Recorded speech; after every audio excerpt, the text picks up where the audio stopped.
जय हिंद शिक्षक साथियों, कैसे हैं आप सभी। उम्मीद है आप सभी स्वस्थ होंगे, मस्त होंगे, जबरदस्त होंगे। आप सभी का बहुत बहुत स्वागत है आज के इस लेटेस्ट वीडियो में। आज हम लोग देखने वाले हैं डीएलएड फर्स्ट ईयर का सिलेबस, कितने सब्जेक्ट्स होते हैं और कितने मार्क्स के होते हैं, आइए देखते हैं। साथियों, इसमें जो हमारा पहला सब्जेक्ट आता है वो आता है बाल्यावस्था एवं बाल विकास। बाल्यावस्था एवं बाल विकास जो विषय होता है, इसमें हमें मतलब बच्चे की जो बाल्यावस्था होती है वो कहाँ से स्टार्ट होती है, कहाँ तक जाती है और उसमें बच्चे का किस प्रकार से विकास होता है और उन सभी विकास के जो पहलू होते हैं उनका शिक्षा में क्या उद्देश्य है या शिक्षण कार्य में उनका क्या उपयोग हो सकता है, उसके बारे में हम बाल्यावस्था एवं बाल विकास में जानते हैं। अगला सब्जेक्ट आता है हमारा समसामयिक भारतीय समाज में शिक्षा। इस में साथियों हमको ये जानना है कि हमारा जो समसामयिक भारतीय समाज है, हमारे समाज में पहले शिक्षा प्रणाली क्या थी, उसमें क्या क्या बदलाव किए गए हैं और अभी समाज में क्या क्या बदलाव चल रहे हैं, या इसमें शिक्षा प्रणाली कैसे काम करती है, ये सभी के बारे में हम अपने दूसरे सब्जेक्ट समसामयिक भारतीय समाज में शिक्षा में जानते हैं। अगला जो सब्जेक्ट है हमारा वो है पूर्व बाल्यावस्था परिचर्चा एवं शिक्षा। फ्रेंड्स, इसमें जो हम पढ़ते हैं वो पढ़ते हैं पूर्व बाल्यावस्था अर्थात बाल्यावस्था के पहले की अवस्था के बारे में, कि उसके ऊपर में उस समय बच्चे के ऊपर क्या क्या चीजें ध्यान दी जाती हैं और उस पे ध्यान देने का जो है प्रभाव या ध्यान न देने का शिक्षा पे क्या प्रभाव पड़ता है, उन सभी चीजों के बारे में हम पूर्व बाल्यावस्था एवं परिचर्चा एवं शिक्षा में पढ़ते हैं। अगला जो हमारा विषय है वो है भाषा बोध एवं प्रारंभिक भाषा विकास। मतलब इसमें हम जानते हैं कि बच्चे को भाषा का बोध कैसे होता है, उसका प्रारंभिक मतलब पहले शुरुआती भाषा का जो विकास है वो कैसे होता है, उसके बारे में अध्ययन हम जो है हमारे चौथे विषय में करते हैं। और उसके बाद जो अगला पांचवा विषय हमारा आता है वो आता है मातृभाषा एवं क्षेत्रीय भाषा शिक्षण। मातृभाषा अर्थात बच्चे की माँ के मुंह से निकली हुई भाषा को ही मातृभाषा कहते हैं। तो बच्चे को मातृभाषा बच्चा कैसे सीखता है, कौन कौन से सिद्धांत है जिनके अनुसार बच्चा जो है अपनी मातृभाषा को सीखता है, क्या क्या उसमें चरण होते हैं और उसमें जो है कि मातृभाषा का शिक्षण बच्चों को कैसे कराया जा सकता है या मातृभाषा में शिक्षण कैसे दें और इसके क्या क्या फायदे होते हैं, ये सब हम इस विषय में पढ़ते हैं।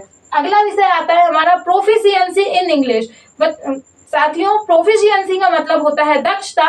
तो अंग्रेजी भाषा में दक्षता जो है वो कैसे हासिल की जाए और अंग्रेजी भाषा में दक्षता क्या होती है, इसके बारे में जो है हम अपने छठवें विषय प्रोफिशिएंसी इन इंग्लिश में जानेंगे। सातवां जो विषय आता है वो हमारा आता है पेडागोजी ऑफ इंग्लिश अर्थात अंग्रेजी भाषा का जो शिक्षण शास्त्र है, अंग्रेजी भाषा में बच्चे को कैसे पढ़ाया जाए, अंग्रेजी भाषा बच्चे को कैसे सिखाई जाए, वो सभी नियम सिद्धांत जो हैं वो सारी थ्योरीज के बारे में वो हम पेडागोजी ऑफ इंग्लिश में जानते हैं। फिर हमारा अगला जो विषय आता है वो आता है पेडागोजी ऑफ मैथ्स या कहिए गणित शिक्षण शास्त्र या गणित शिक्षण। इसमें हम जानते हैं कि बच्चे को गणित शिक्षण कैसे कराया जाए, बच्चा गणित को कैसे सीखता है, ये सारी बातें हम गणित शिक्षण में पढ़ते हैं। अगला जो हमारा विषय है वो है पाठ्यचर्या में शिक्षण संप्रेषण तकनीकी का एकीकरण। अर्थात जो पाठ्यचर्या बच्चे को हम स्कूल में पढ़ाते हैं, जो पाठ्यचर्या बच्चा फॉलो करता है या जो स्कूल में एक्टिविटीज होती है, को करिकुलम एक्टिविटीज होती हैं, करिकुलम एक्टिविटीज होती हैं, इसमें तकनीकी का कैसे उपयोग किया जा सकता है, क्योंकि अभी जो डिजिटल टाइम चल रहा है, एनईपी जो आया है, इसमें तकनीकी का जो है उपयोग है और इसके बारे में बहुत अच्छे से समझाया गया है कि इसका जो उपयोग है वो कितना जरूरी है और ये बच्चों को जो है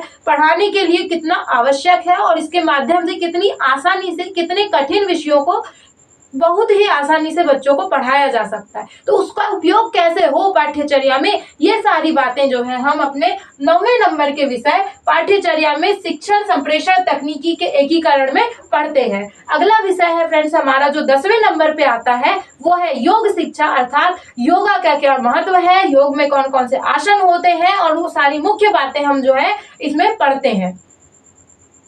अब फ्रेंड्स बात ये आती है कि जो डीएलएड सब्जेक्ट होता है, ये सारे 10 सब्जेक्ट हमको डीएलएड फर्स्ट ईयर में पढ़ने होते हैं।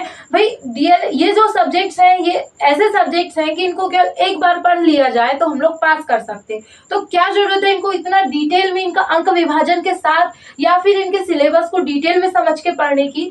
फ्रेंड्स इसको पढ़ने की जरूरत है, क्योंकि जो हमारा टेट, आप कोई से भी टेट एग्जाम को उठा के देख लीजिए, डीएलएड के सिलेबस से बाहर कुछ ही क्वेश्चन जाते होंगे, या डीएलएड से जो है मैक्सिमम क्वेश्चन उसमें पूछे जाते हैं। तो उसमें हमारी कोशिश ये होनी चाहिए कि न सिर्फ हम डीएलएड कोर्स करें, बल्कि ये कोर्स करते करते ही हम इसको अच्छे से करें, क्योंकि जो है इससे रिलेटेड काफ़ी चीज़ें हमारे कंपटीशन एग्जाम्स में पूछी जाती हैं। क्योंकि टीचिंग एग्जाम जो है वो ये टीचिंग का जो है बेसिक कोर्स है, ये कहना चाहिए। टीचिंग फील्ड में ये बेसिक कोर्स होता है, और इसी कोर्स के बाद हम जो है कोई भी आगे कोर्स करते हैं, या फिर कोई भी एग्जाम देने के लिए जो एलिजिबिलिटी क्राइटेरिया होता है वो डीएलएड होता है। तो डीएलएड के कोर्स से बहुत सारे क्वेश्चन बनते हैं, आप कोई भी बड़े टीचिंग एग्जाम को उठा के देख लीजिए। तो केवल डीएलएड पास करने के उद्देश्य से हमको इन विषयों को नहीं पढ़ना है, इन विषयों को पढ़ना इसीलिए जरूरी है टॉपिक वाइज और अच्छे से समझ के, क्योंकि इनका जो उपयोग है वो टेट एग्जाम में है, और हमारा उद्देश्य केवल डीएलएड करके पास होना ही नहीं, बल्कि एक अच्छी सिक्योर जॉब लेना है। इसीलिए फ्रेंड्स आज के वीडियो में हमने देखा कि हमको विषय क्या होते हैं, हमें क्या पढ़ने होते हैं। इसके आगे मैंने कुछ नंबर्स लिखे हुए हैं, तो इन नंबर्स का भी अपना मतलब है। जैसे मैंने इसके आगे 100 लिखा है, मतलब इसका मतलब ये है कि ये जो विषय है हमारा, जिनके भी आगे मैंने 100 लिखा है, वो सभी विषय जो है टोटल 100 नंबर के हमारे परीक्षा में पूछे जाते हैं। लेकिन इसमें ये 2 भागों में बटे होते हैं, 70 अंक और 30 अंक। 30 अंक जो है हमको प्रदत्त कार्य हमारे कॉलेज से मिलता है, असाइनमेंट लेखन का। इसमें हमको 30 नंबर जो है कॉलेज के हाथ में होते हैं, कॉलेज से मिलते हैं। और जो 70 नंबर है, जब हमारा एनुअल एग्जाम होता है, थ्योरी एग्जाम, तब 70 नंबर का जो प्रश्न पत्र है यहाँ से पूछा जाता है। तो 70 नंबर के जो प्रश्न पत्र होते हैं वो सभी 100 नंबर मैंने जहाँ लिखा है, वो सभी 100 मतलब कि 70 प्लस 30 में बटे हुए हैं। 30 नंबर का हमारा असाइनमेंट होता है, और 70 नंबर के हमको क्वेश्चन जो है हमारे एग्जाम में पूछे जाते हैं, क्वेश्चन पेपर हमको सॉल्व करना होता है। और जहां मैंने 50 लिखा हुआ है, तो ये 25-25 नंबर के होते हैं, और जो 25-25 में से भी 25 नंबर हमारा असाइनमेंट का होता है, और 25 नंबर का क्वेश्चन पेपर होता है। तो ये हमारा जो है ऐसे अंक विभाजन ऐसे दिया हुआ है। हम इनको अच्छे से पढ़ करके अपने डीएलएड एग्जाम में अच्छे से स्कोर कर सकते हैं, और समझ के पढ़े तो कहीं ना कहीं हमारी टेट की एग्जाम की तैयारी भी साथ साथ होती चली जाती है। अगला जो विषय मैंने यहाँ लिखा नहीं है, योग शिक्षा, बता दूं कि वो 50 नंबर का होता है। उसमें 25 नंबर का असाइनमेंट होता है, और 25 नंबर का जो है हमारा क्वेश्चन पेपर होता है। तो उसको हमको बुक या गाइड की हेल्प से पढ़ के हम पास कर सकते हैं, लेकिन इससे हम केवल डीएलएड का एग्जाम पास कर पाएंगे। जब तक हम सिलेबस को ध्यान से पढ़ेंगे नहीं, समझेंगे नहीं, तब तक डीएलएड तो पास कर लेंगे, लेकिन टेट वाले एग्जाम को नहीं निकाल पाएंगे, और हमको जॉब नहीं मिलने वाली है।